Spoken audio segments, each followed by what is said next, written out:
नमस्कार भाई लोग। मैं आपका यूट्यूबर साथी राजेश रोशन आप सबके सामने एक फिर से एक वीडियो लेकर आया हूँ। वीडियो कह लीजिए, व्लॉग कह लीजिए, जो भी कह लीजिए। आशा है आप लोग बहुत अच्छे होंगे। अपने सेहत का ध्यान रखिए। मौसम सर्दी का है।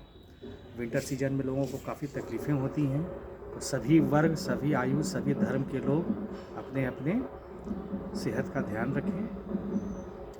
और जैसा कि मैं व्लॉग बहुत कम बनाता हूँ, लेकिन अंदर से एक तड़पड़ाहट रहती है कि व्लॉग बनाया जाए, क्योंकि आज संडे का दिन है और हमारे कंपनी में भी आज छुट्टी घोषित की गई है। इनफैक्ट संडे को छुट्टी रहती ही है अमूमन।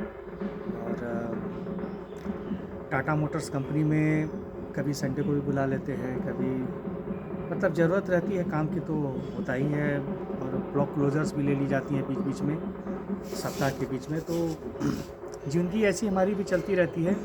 और दूसरे लोगों को ब्लॉग बनाते देखता हूँ तो मुझे भी इच्छा होती है कि मैं ब्लॉग बनाऊँ, पर टाटा मोटर्स में हम लोग काम करते हैं, हम लोग मज़दूर हैं, और तो इतना खटा ही देते हैं वहाँ भी कि क्या ही ब्लॉग बनाएंगे। और मतलब शॉर्ट्स वीडियो बना लेते हैं, वही बहुत है मेरे लिए। ठीक है ना। टाटा मोटर्स वाले लोग अगर सुन रहे होंगे तो मुझे तो देंगे बढ़िया से, ना बहुत खटाते हैं लोग, आओ अंदर तुमको बताते हैं। खैर, तो आज अपना ब्लॉग चालू करते हैं कहानी के साथ। कहानी पुरानी है, किंतु आज भी वो बहुत ही सटीक है और आज भी लोगों के जीवन में उतारने के लिए सक्षम है। तो कहानी इस प्रकार से है कि एक पंडित जी थे और एक उनका चेला था। दोनों गुरु चेला जो थे वो नगर नगर भीख मांगते थे और इस तरह से उन लोगों का जीवन यापन चलता था।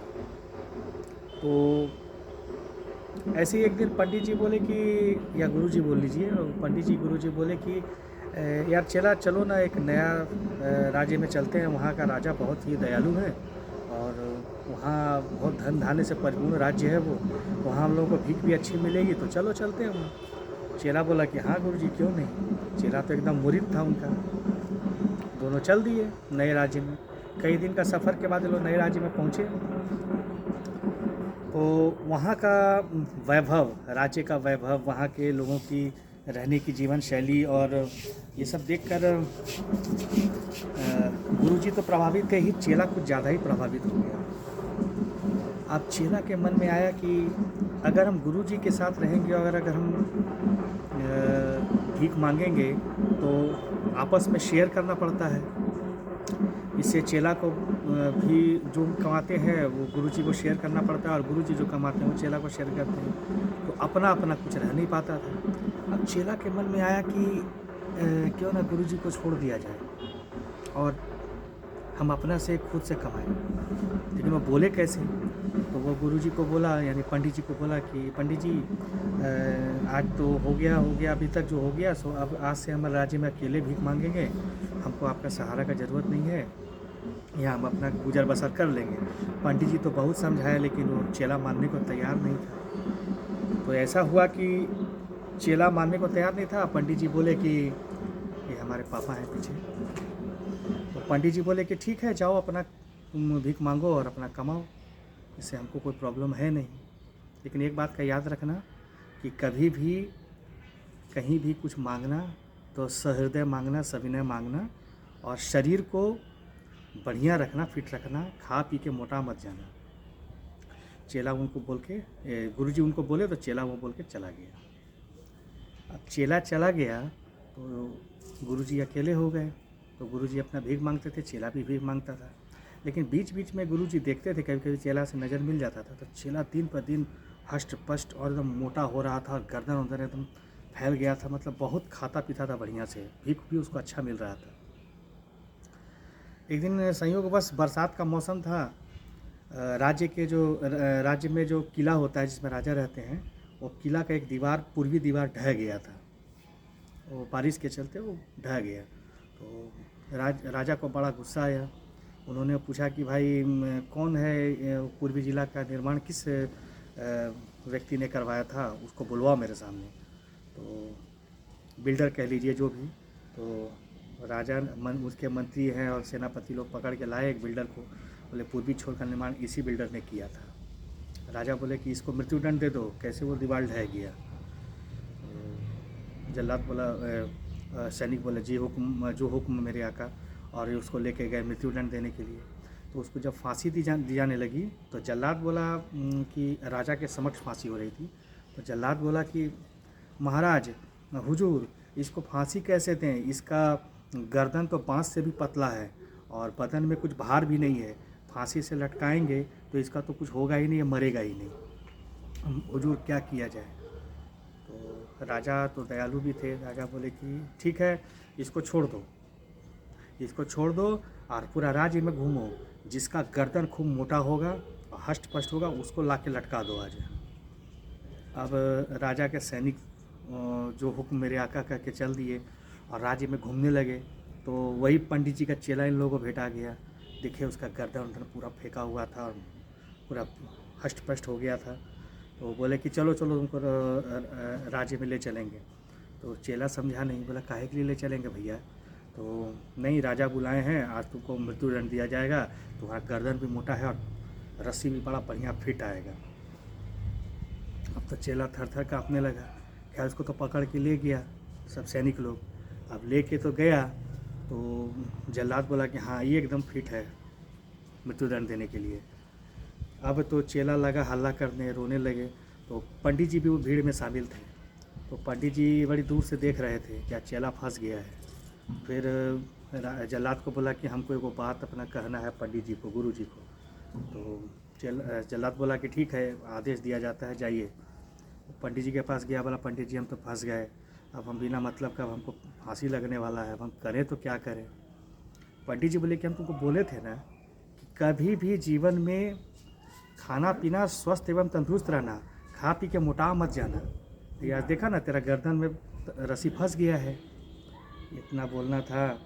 ये चेला लगा रोने, पंडित जी हमको बचा लीजिए। तो पंडित जी बोले कि हम तुमको बचा लेंगे, अपना गुरु धर्म को हम निर्वहन करेंगे, बचा लेंगे, हम जैसा कहते हैं वैसा तुम करो। पंडित चेला बोला कि ठीक है पंडित जी। उसके कान में कुछ मंत्र फूके पंडित जी। अब बोले कि जाओ वहाँ चल जाओ फांसी पर लटकने के लिए। चेला गया फांसी पर लटकने के लिए। जैसी चेला के गर्दन में रस्सी जाने लगा, चेला बोला कि पंडित जी दौड़ के चिल्ला के आए कि हाँ चेला, तुम कैसे फांसी लगा सकता है, भगवान से मिलने का सबसे पहला हक मेरा है, हम पहले फांसी लगाएंगे, हमको पहले गर्दन में रस्सी डालो, हम फांसी लगाएंगे। चेला बोला कि नहीं गुरुजी, आपको छोड़कर आपको हम छोड़ देंगे, हम फांसी लगाएंगे, सबसे पहले हम भगवान से मिलेंगे। अब दोनों चेला और गुरु में होने लगा झगड़ा। राजा दूर से देख रहे थे, बोले क्या माज रहा है। तो जल्लाद बोला महाराज देखिए ना, दोनों चेला गुरु लड़ रहा है, बोल रहा है कि भगवान से फांसी मिलने के लिए फांसी सबसे पहले हम लगाएंगे, वो बोलता है कि हम लगाएंगे, हम किसको फांसी लगाएं। राजा बोला कि क्या बात है, भगवान से मिलने के लिए लोग बड़ी परेशान हो रहा है। राजा तुरंत आदेश दिए कि दोनों में से कोई भगवान से पहले नहीं मिलेगा, सबसे पहले मेरा गर्दन में रस्सी डालो, हम जाएंगे भगवान से मिलने। जल्लाद बोला कि महाराज भगवान से मिलने ये दोनों को जाना था, आप काहे जा रहा था। नहीं नहीं, ये लोग को बहुत ज़रूरी है, लगता है बहुत अच्छा काम ये लोग किया है, इसलिए भगवान से मिलने जा रहा है, मेरा गला में डालो। जल्लाद बोला जो हुक्म मेरे आके आप ही आ जाइए।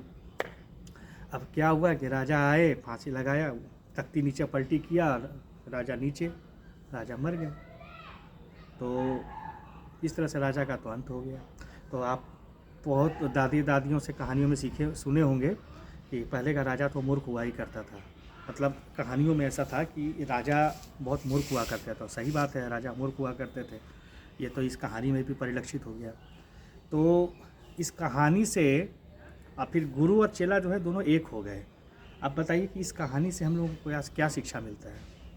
इस कहानी से हम लोगों को यही शिक्षा मिलता है कि जीवन में कितनी भी कठिनाइयाँ आए, कितने भी दुख आपको झेलने पड़े, सबसे सर्वप्रथम बात तो यह है कि आपको अपना आपा नहीं खोना है और आपको जीवन में निहित मूलभूत सिद्धांतों का अनुसरण करते हुए जीवन जीना है।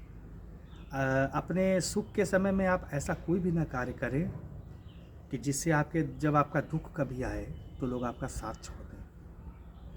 बहुत सीखने वाली बात है दोस्तों कि लोग एक दूसरे के प्रति बहुत वैर और वैमनस्य की भावना रखते हैं, यह कदापि सही नहीं है। लोग एक दूसरे से मिलकर रहें और आप एक हर व्यक्ति को यह चाहिए कि वो जो भी कर रहा है, वो जो भी सोच रहा है, वो हमेशा समाज और देश हित और लोगों के कल्याण के बारे में सोचे। कभी भी गलत, अपना समय सही है, आज हम गलत काम कर रहे हैं तो हमको कौन देख रहा है, लेकिन ऐसा नहीं है। समय सबको देखता है। अगर आप आज गलत कर रहे हैं तो कल जब आपके समय ख़राब आएंगे तो आपका कोई साथ नहीं देगा, कोई आपको अपने हृदय से नहीं लगाएगा। लोग कहेगा कि छोड़ो ना, वो तो पहले से ही वैसा था, तो आज इसको वैसे ही छोड़ दो। इस प्रकार लोगों का हानि होता है।